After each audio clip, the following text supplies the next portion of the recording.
Greetings, peace and blessings to you all. Happy Sabbath, Shabbat Shalom. I want to give all glory, honor, and praise, all esteem to the Most High, the God of Abraham, Isaac, and Jacob, the Most High God of Israel, the one who made all creation, all creatures, the earth, everything that's in it, the heavens, the one who formed mankind, the one who puts breath in our lungs, gives us life. All praise, honor, and glory goes to the Most High. What I've learned from working manual labor, the workforce. Let's go to Genesis chapter 1. Genesis chapter 1, verse 31. And Elohim saw everything that he had made, and behold, it was very good. And the evening and the morning were the sixth day. The Most High, he formed all that he made. He labored, he toiled, created everything, looked back on it, considered it good. It was very good, as the word says. And so a little reflection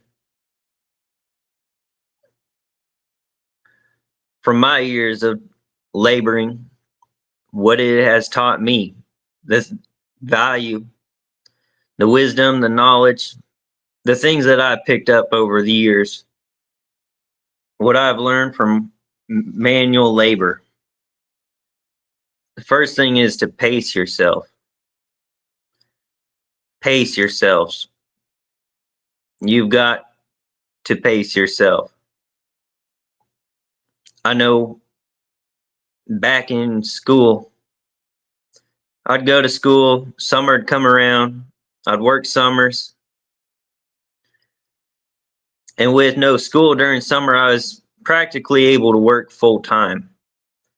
And so I was able to see what I was capable of earning at a young age. And this was very thrilling, very exciting. And not just the money, but a skill set.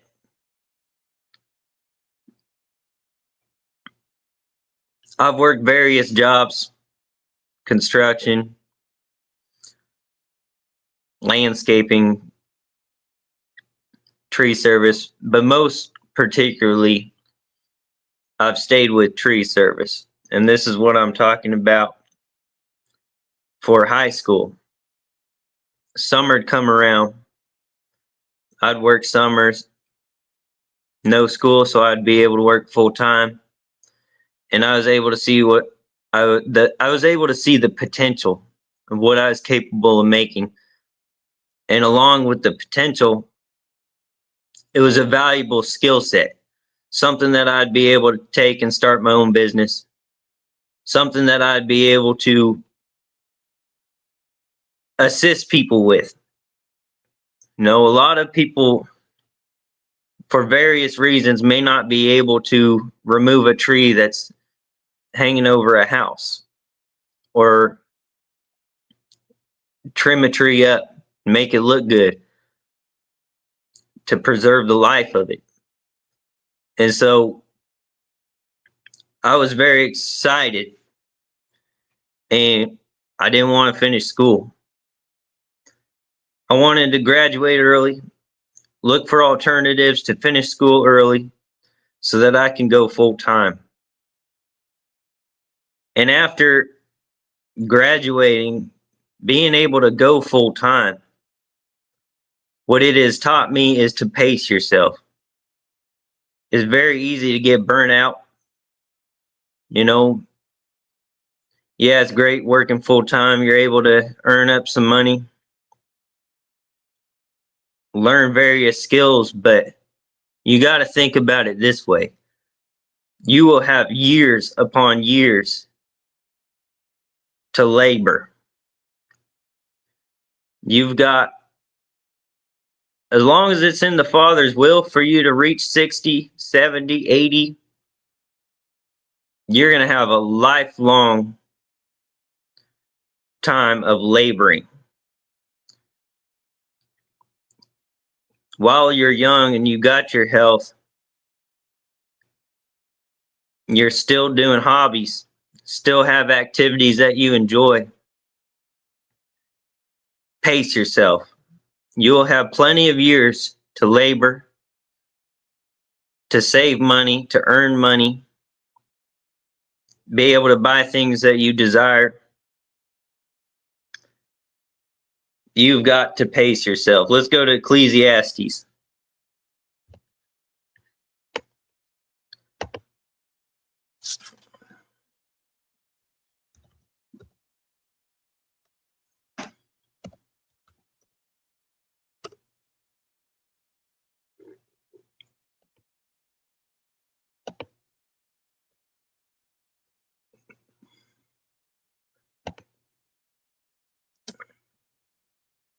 Chapter 1.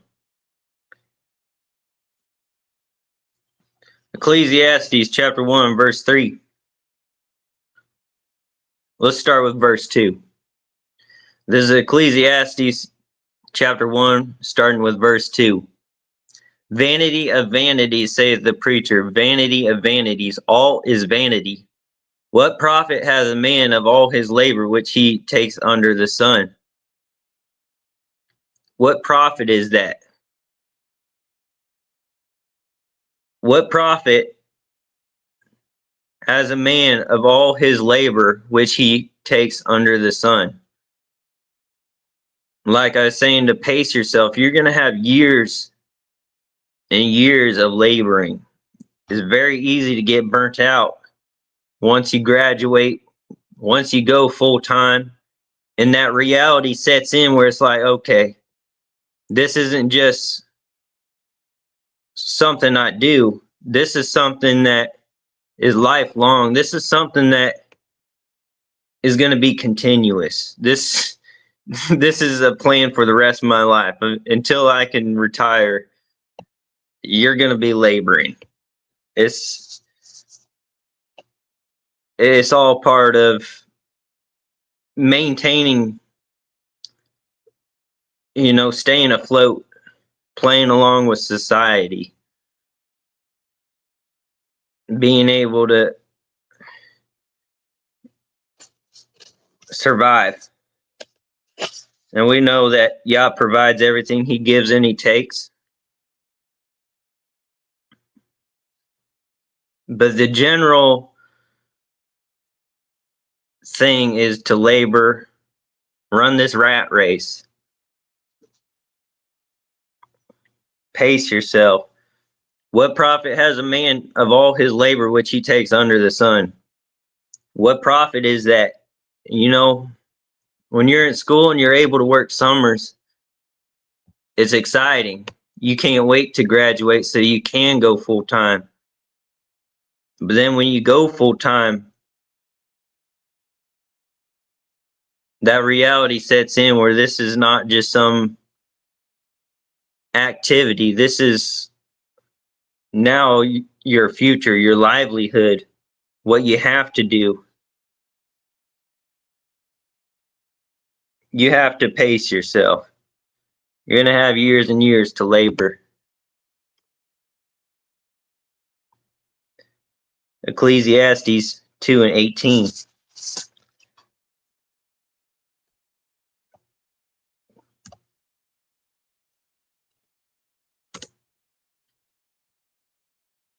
Let's go to Ecclesiastes chapter 2.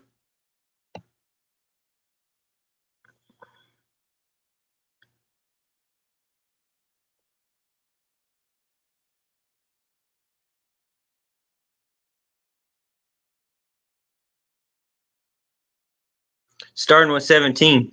Ecclesiastes chapter 2, verse 17. Therefore I hated life, because the work that is wrought under the sun is grievous unto me. for all is vanity and vexation of spirit. Verse 18. Yet I hated my labor which I had taken under the sun, because I should leave it unto the man that shall be after me. And that man after you, who's to say that they're going to be deserving of it? Who's to say that they're going to be appreciative of your labors? The second part is to make time for play, make time to recharge. Like I was saying, how you're going to have years and years to labor. You got your whole life ahead of you to be working. You've got to be able to make time for play, make time to recharge, to refresh, replenish your spirit, your soul.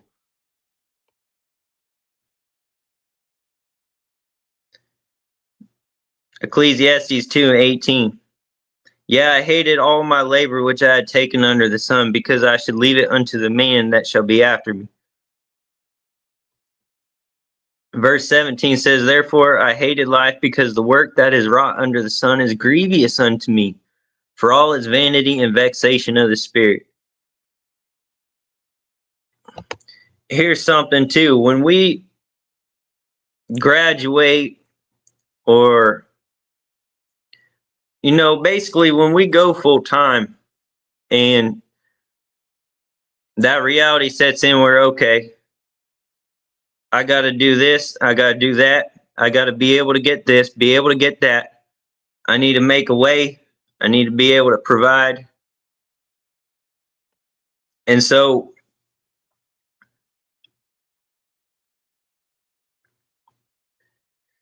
it's very easy to fall into this trap of this mentality where you have this mindset of, okay, I need to be able to make it to work the next day. And so a lot of times, now that the reality of adulthood comes to you, kicks in, we often lose our hobbies. We set them aside, or not just set them aside, sometimes we lose them altogether. Instead of setting them aside, we just throw them out because my hobby's a little dangerous. My hobby could get me hurt. I need to be able to make it to work the next day. And so you lose out on life outside of work. You sacrifice the things that you enjoyed because you've been conditioned now to this rat race of, I got to go provide, I got to go to work, I got to be able to obtain these things. Make time for play. Be able to recharge. If you have to change up the way your hobbies are, maybe downsize them a little bit, do that. But you don't need to throw them out completely. I know for me, I grew up heavy riding dirt bikes.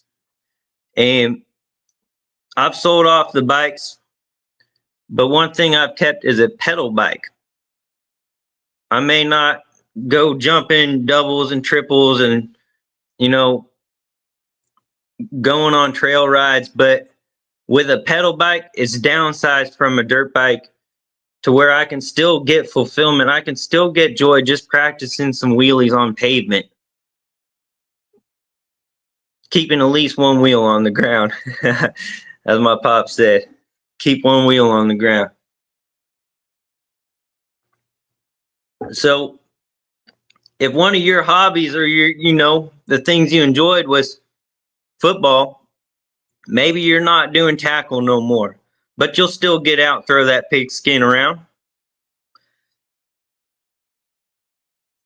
That doesn't mean you have to completely throw out your hobbies, your interests, your passions.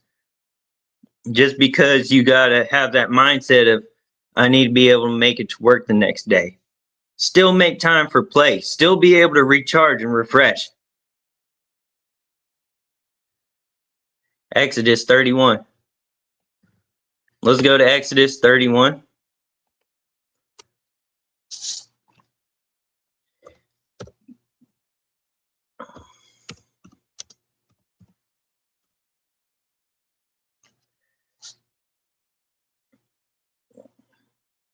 17.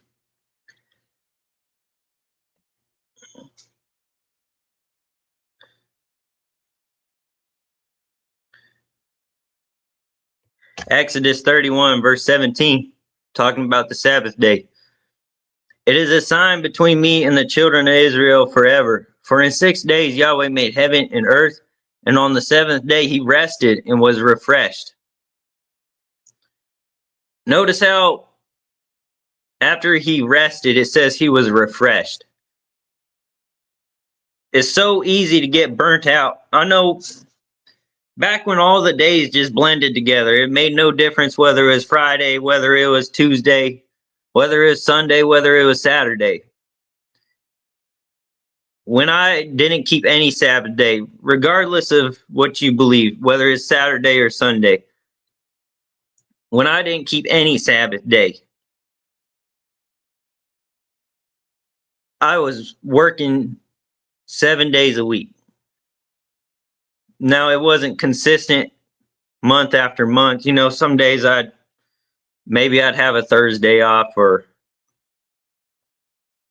a Tuesday, or I'd work a Saturday and then Sunday I'd go play, do some work later in the evening.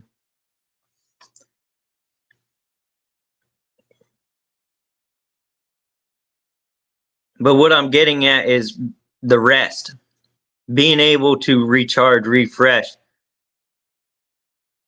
Because another thing too, you'll run yourself ragged. You'll drive yourself into the dirt trying to work 7 days a week. And where's the time to replenish? How are you going to recharge your soul, your spirit? How are you going to let your body heal and recover from the labor when you don't take that time to set aside and rest, recharge, refresh? Exodus 31, verse 17. It is a sign between me and Yahweh, the children of Israel. Salaki. Exodus 31, 17. It is a sign between me and the children of Israel, talking about the Sabbath day. It is a sign between me and the children of Israel forever. For in 6 days Yahweh made heaven and earth, and on the seventh day he rested and was refreshed. So another thing too to consider, make time for play, make time for rest. Set that day aside so you don't run yourself into the ground, so you don't burn out. And so with this too, you'll be able to go into the new week with more encouragement. You'll be able to start a new week with the energy and the vitality that is necessary for you to stay encouraged, for you to be able to go back and labor again.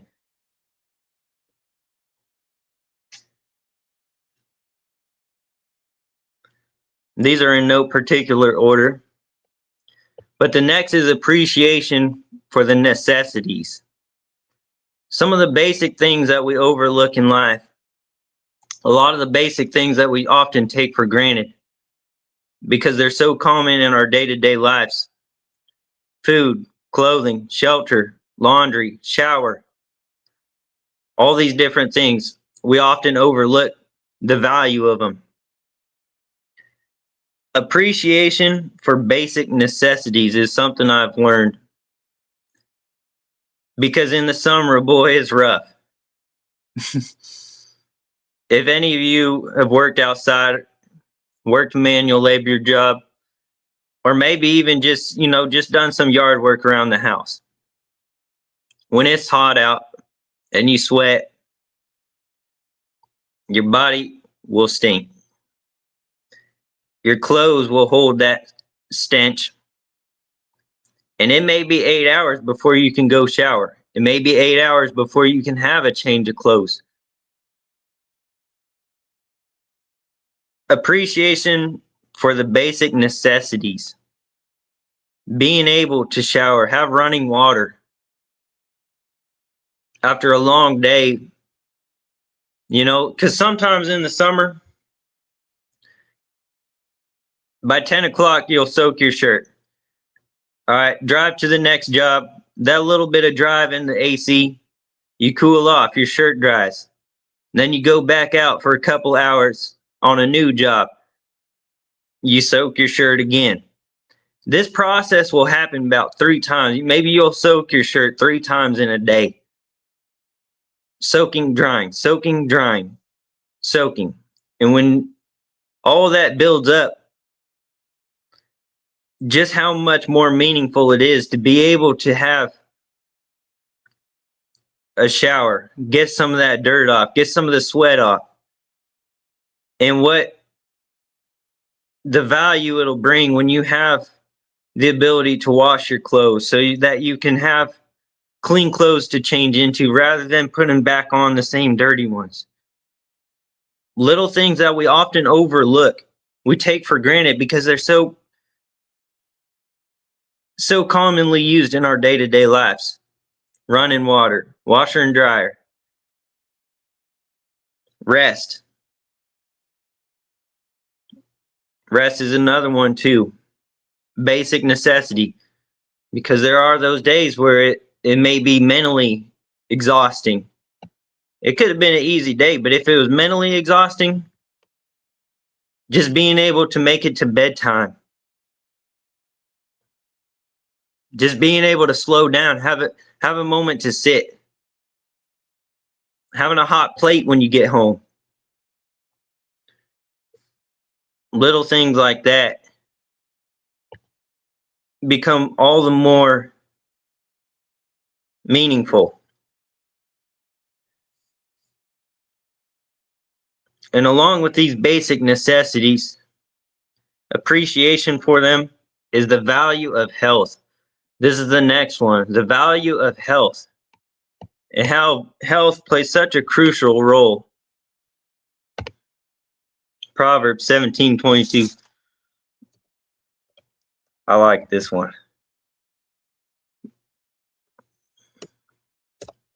Proverbs 17, verse 22.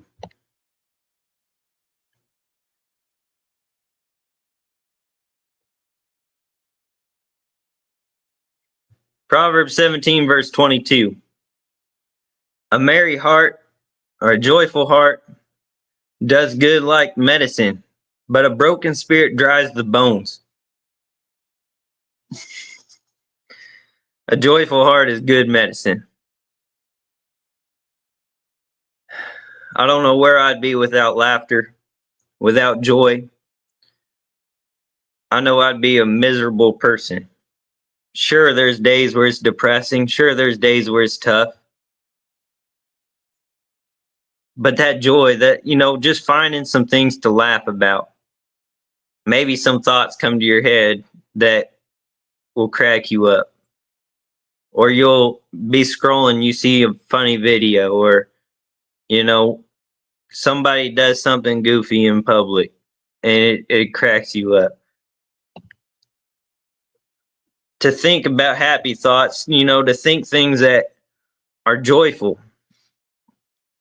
You may be having a tough day, but something in your day or a thought will come across your mind that just makes you laugh. And that's all it takes is to carry on. That's all it takes to be able to get you through the rest of the week, the rest of the day. That might be all it takes to keep you from crashing out. Joy, laughter, how that's important. But the value of health. When you're young, it's very easy to eat anything and everything. Wherever it is, how much of it is, you can eat complete trash, garbage. And you might be able to bounce back. You might be able to go to work the next day in labor and be fine. If that works for you, great. I've done that and it worked okay. There have been times where I made a switch. I've improved my diet. Start eating more fruits and vegetables. Start eating wholesome meals. simple ingredient meals like meat, fruit, veggies. And after weeks of this, maybe even a couple months of eating clean, eating whole foods, when I go to have that greasy cheeseburger, I might feel it the next day, be more sluggish, lack of energy, shortness of breath. And the value of health is important because there have also been times where the weather is just beautiful. And here I am, miserable, whether it be a cold weather, I just recovered from puking and not 100% strength. You know, my body's still fatigued, still fighting off whatever it is I've been through. And it plays an effect on, what's the word for it? On your productivity. Maybe you're not as productive as you could be. You don't have the full strength as you would when you're in good health. Because health is wealth. This is something often overlooked, that health is wealth. Because there have also been times laying home, couldn't work,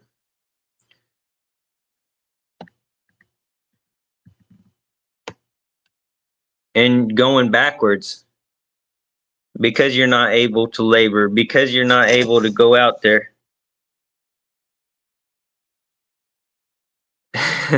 I know oftentimes we dread going to work.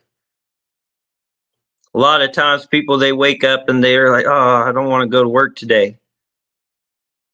But I'll tell you, when you are sick, when you can't go to work, when the weather is nice outside and you're stuck inside laying in bed, you can't hardly get out of bed, and the weather's beautiful outside, sometimes all you want most is to be able to go to work.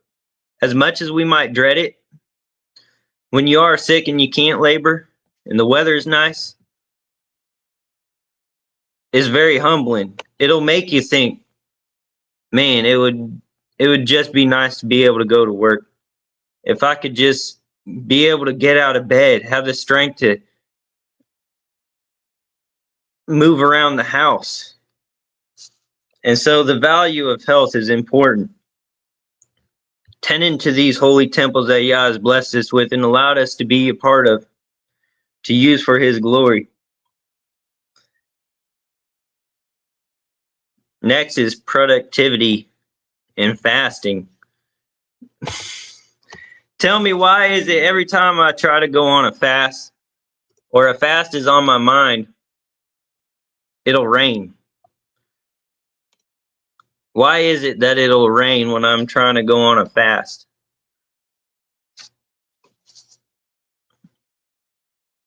Or it seems like when I start a fast, it'll rain. Well, Proverbs 16:26.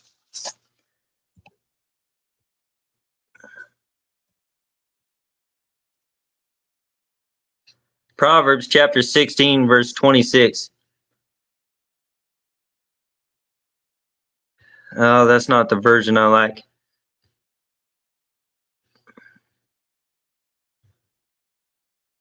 The hunger of the laborer drives him on. So let me do this. Proverbs 16. Let me find a different translation.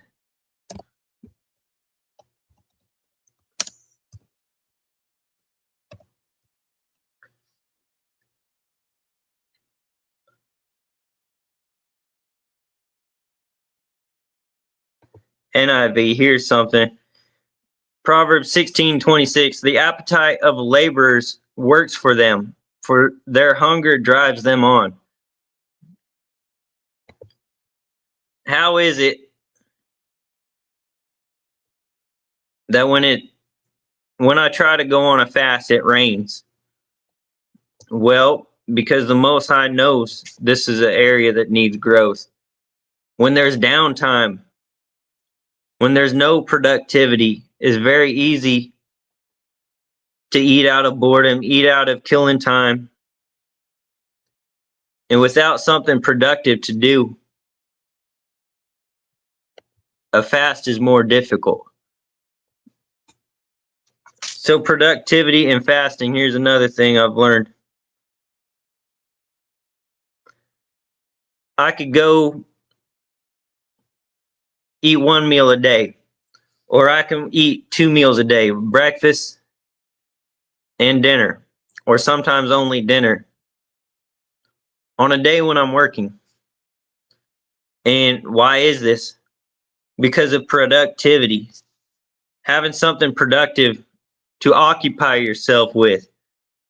Proverbs 16:26, the appetite of laborers works for them. Their hunger drives them on. And so when you're staying active, when you're staying busy, it's easy to lose those cravings. It's easy to set them aside and work past that. But another thing about productivity, let's go to 1 Corinthians.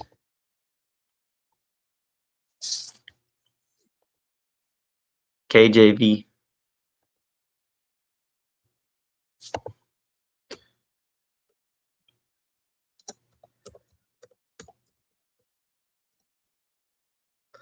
First Corinthians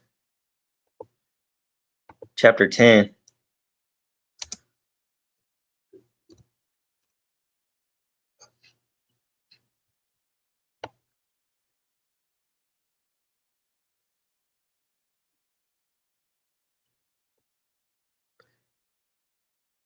Here's something about productivity, something I've learned from manual labor. 1 Corinthians chapter 10, verse 13. There has no temptation taken you but such as is common to man. But Yah is faithful, who will not suffer you to be tempted above that you are able, but will with the temptation also make a way to escape, that ye may be able to bear it. Manual labor, being productive, having something active to do. This will help you to avoid temptation. I know many times, here's an example. You're faced with you got some downtime, right? You could go do this, or you could go do that, and then you get a phone call. Somebody else is needing your assistance. Hey, my tire just went flat. Can you come pick me up? Can you come help change it? Hey, something just happened. I need you to get over here.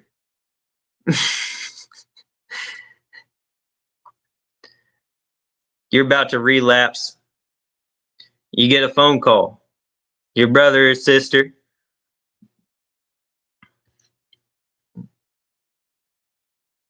A knock on the door. Yah will make a way out of temptation. 1 Corinthians 10 and 13. There hath no temptation taken you but such as is common to man. But Yah is faithful, who will not suffer you to be tempted above that you are able. He's not going to let you suffer more than what you can bear. He knows your strengths and your weaknesses. He knows how much you can take on your own. And what is too much for you, he'll make a way out. Continuing with the verse. But will with the temptation also make a way to escape, that you may be able to bear it. This is how you get a phone call. This is how, I'm about to do this, but I got 30 minutes. I need to get to work. Productivity. Having something productive to do, because idle time, they say, is the devil's playground. Idle time It's very easy to fall into temptations, very easy to go back to your old ways. Idle time is so detrimental, and being able to have something productive to occupy your time with, you know, this is very helpful in staying pure, very helpful in leading you out of temptation.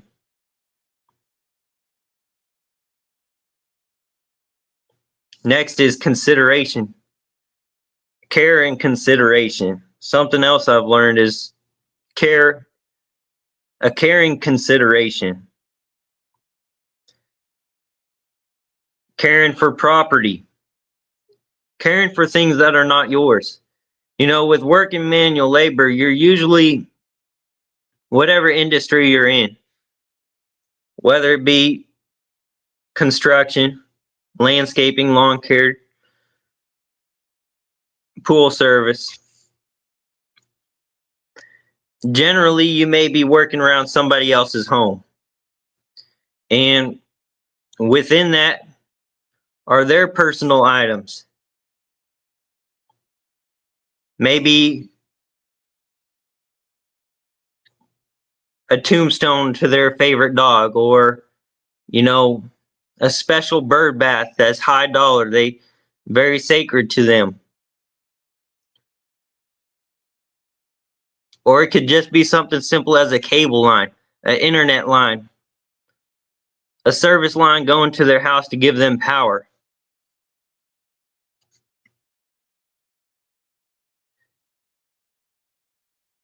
Having care for somebody else's property, this has developed from working manual labor, because you can think about it as if somebody were to come over to your house, right? They're doing some work and they damage something. Even if they're sorry, even if it was an accident, it's still a little bit of a burden. It's still something that maybe could have been avoided if they were to be more cautious, be more considerate. And so having consideration for somebody else's property, you know, respecting the home that you're working at. This isn't just some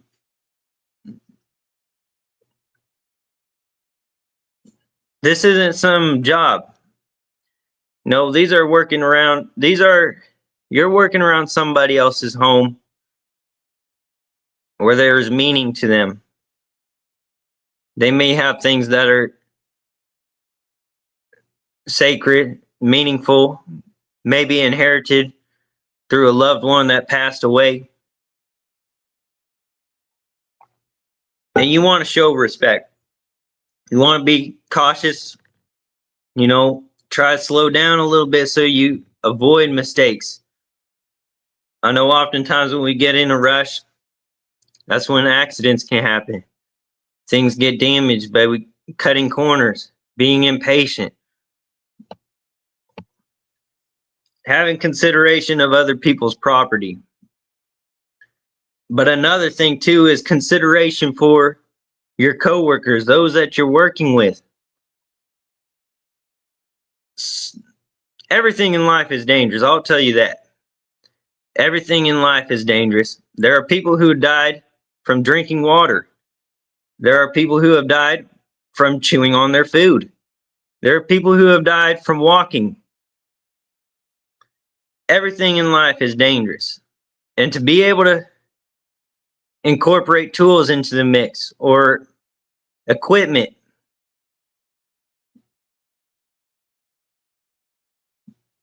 the risk factor goes up. And I know here's a common thing. A common theme among the blue collar industries, construction, lawn care, tree care, roofing, framing, concrete, whatever it is. A common thing among industries is a competition or a judgment amongst the next man of like, why are they doing it like that? Such idiots. Reality is we all do stupid things. Life alone is dangerous, and then to be able to throw tools and equipment into the mix, the risk factor goes up. And so having consideration, care for the people that you're working with, those among you. Look, I just want you to be able to make it home today. I just want us to be able to get home safe. Allow us to return back to our families, Father. Lord, help us to make it through this day. Protect and keep us safe. Be with us. Have your hand over us. Have a hedge of protection. Cover us with your blood so that we can be allowed to go back to our homes. We can be able to see our families tonight. We can be able to lay our head on our pillows.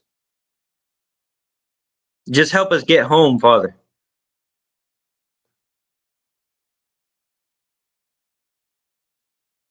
A little bit of love, care, consideration.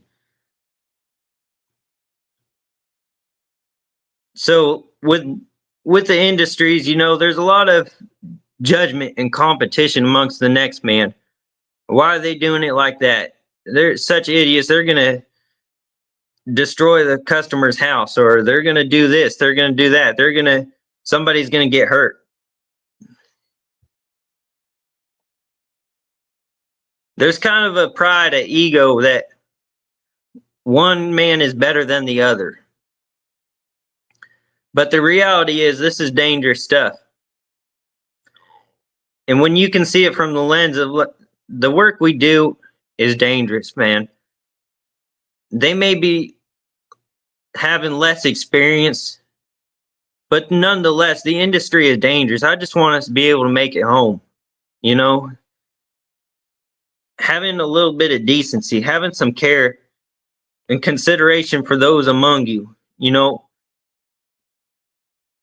Next is equipment, because there have been times where a machine has been broken and we had to do it manually,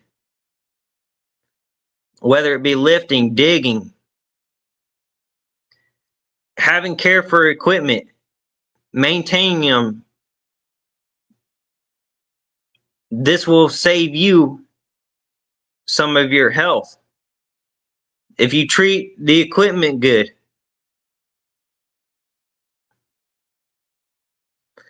if you put a little bit of care to preserve the tool that you're using, this will return help you. Next is learn and teach. I've worked 4 years at one company, almost 4 on another company, and in 4 years you can see people come and go. Within those 4 years of watching people come and leave, some of them may be older than you, some of them may be younger than you, some might have less experience than you, and others may have more experience than you. In 4 years, you can see a lot. You can learn a lot. I've had people pour into me several things about the job, several things about the industry. And a lot of times, there have been people more experienced. There have been people more older than me. But the few cases where I've had people younger, where I've had people with less experience, being able to share the knowledge that was relayed on to me, passing it on to them. Don't hold that to yourself. Share it with them.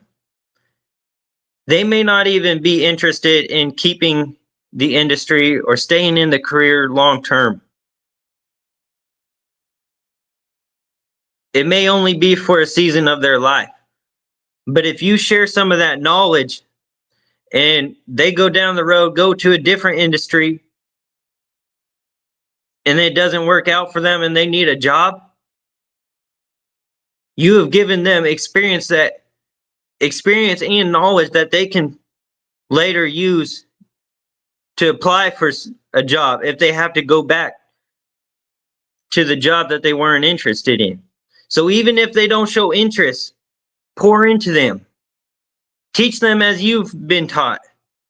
The things that you've learned, the more, if there's something more efficient, a safer way to do something, share that knowledge with them. Because like I said, even if they're not interested, they can take that and use it later down the road if they have to go back because they're in a pinch. If they're in a pinch and they have to go back to the industry they didn't show interest in, they at least have some knowledge to help them get that job. You don't know the level of impact you could have on somebody's life by pouring into them. So as you have been taught, teach others.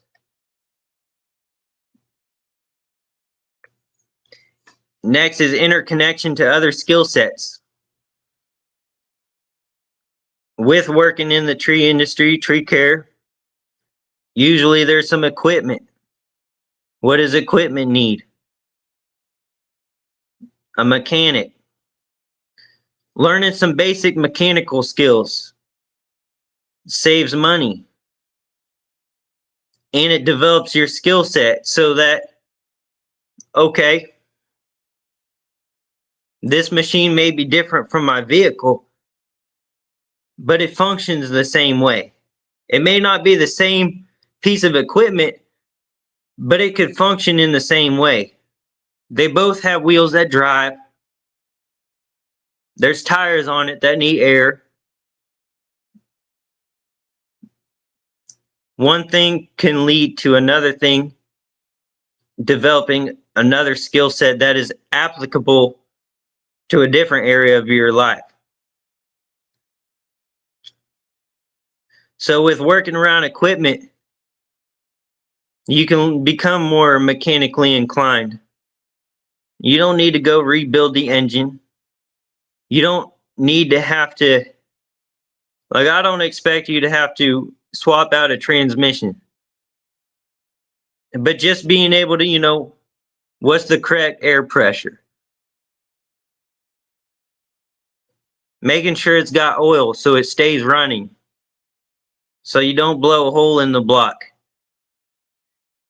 Just some basic things. You can use that and apply it to somewhere else in your life. Knowing how to jump start 2 batteries. So if you break down, or if you see somebody else broke down on the side of the road, you know which cables go to which so that you can give them a jump. Or so that even if you don't have cables, somebody stops you and offers their help, you'll know which cables to hook up. Because here's a situation you never know. You could be broke down on the side of the road. Somebody is carrying tools and they don't know how to use them. But they have the tools. Okay, maybe as a widow, the husband left tools, left some jumper cables in the car. That widow may not know how to jumpstart a vehicle, but what she knows is that she can offer them. She said, I don't know how to use them, but I do have jumper cables. I don't know how to use them, but I got some wrenches. And so how the interconnection to other skill sets will correlate and be able to get applied to other areas in your life. Take heed to that. Just some basic skills that you can use elsewhere. And I'm not just speaking to those in manual labor. Whatever it is, you could be working a cash register, but you're seeing people come up to you each trip as they check items out. What's a skill set associated with that? You may think, oh, I'm just a cash register. All I can do is, run this computer, type these buttons in, ring their item up. But you don't know that you could be developing one-on-one personal skills, basic human relations. Hey, how are you doing today?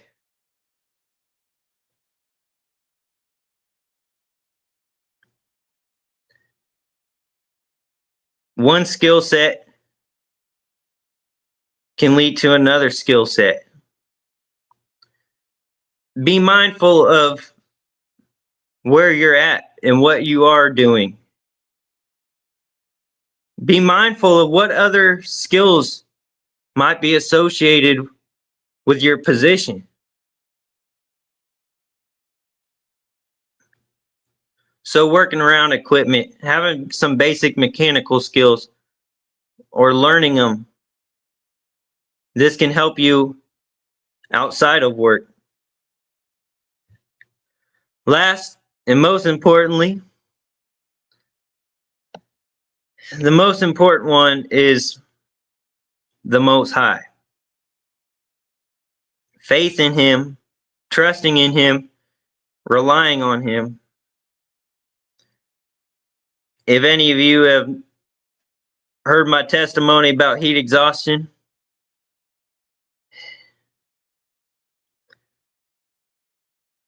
having reliance on the Most High to preserve you, to restore your health unto you, or whatever the situation is, the battle that you're facing, the importance of the Most High. I had heat exhaustion at one time, and it just kept going through my mind. You need to go get an IV. Hey, how about an IV? And I just couldn't get myself to do it. I said, no, I'm not going there. And the thought would come across my mind again, go get an IV. I can't do that. You gonna go get an IV? No.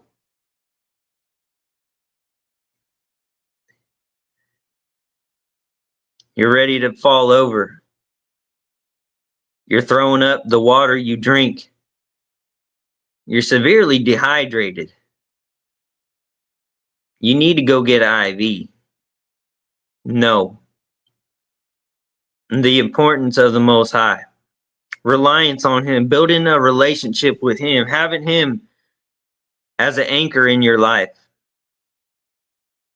And what this has done by putting my faith and trust in Him, allowing my reliance to be on Him. Now you use your own discretion, and look, each situation is different. Follow your own convictions. You work out your own salvation. If you have to go get medicine, if you have to go to a hospital, you use your own discernment. But the importance of the Most High, having faith in Him, trusting in Him, that He'll allow you to return home safe. Putting faith in Him that as you're swinging this branch over to somebody's house, it's not going to rip off the gutter. Because there are some times, where you can't climb out a limb far enough to be able to take it small. And so you tie on and cut. Screw it. Hey, not sure if this is going to work out, but I'm tying on and I'm cutting it right here. And so you may see that swing right over the roof, and you just got faith that it's not going to tear the gutter off. Or another thing too, when you're topping out a tree, if the person on the ground running the ropes isn't familiar with groundwork, and if they hold that rope to a dead stop, when you're topping out a tree, it's going to smash your foot. It could break it, crush your toes, whatever the case is. It could fling you out of the tree. It's very dangerous. And so the importance of the Most High, praying to Him, asking him to, hey, make this one go safe. Just get me down on the ground safe. Allow me to return home. Help me to make it to bedtime. Importance of the Most High is a big thing. We're nothing without him. All glory, honor, and praise goes to him. He's the one who gives and he takes.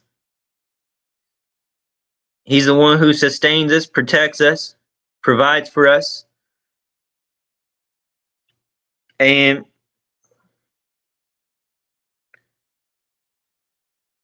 our trust, our faith, and our reliance should be in him. We should be able to pray to him because what we do is dangerous stuff.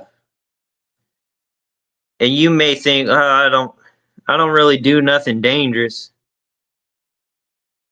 But here's something to consider. Driving is dangerous. Eating is dangerous. Drinking water is dangerous. You step outside, there's 3 steps maybe on your stairs, off your deck, off your porch. It could be icy. That could be dangerous. Anything, we never know just when. Life is but a vapor. And so having faith, having a prayer life, having that rock you can stand on, having that rock you can be anchored to, the Most High God of all gods, the Most High God of Abraham, Isaac, and Jacob. Glory, honor, and praise goes to him. All esteem to the Most High. I pray this helps you all. May it be edifying. And even if you're not working yet, maybe you're still in school, share something with me that you've learned from just going through life, what it is that life has taught you. Because I had a conversation with a brother a long time ago. He says, the day that you tell me you've learned everything, I will tell you you're a liar. The point of that is you'll always be learning. There's always something new to learn. And here's another example too. I've read the whole Bible front to back several times. But not each time I've read it, I got the same message. There's been verses where I've said to myself, I've read this before. How did I not see that? How did that not stick out to me? So you could be learning something that you've already learned, but you learned it in a new perspective. So even if you're not laboring, share something with me that you've learned from life. I can get edification from it too. May the Most High be with you all. Happy Sabbath, everyone. Shabbat Shalom for King and Kingdom. Bless y'all. May the Most High be with you.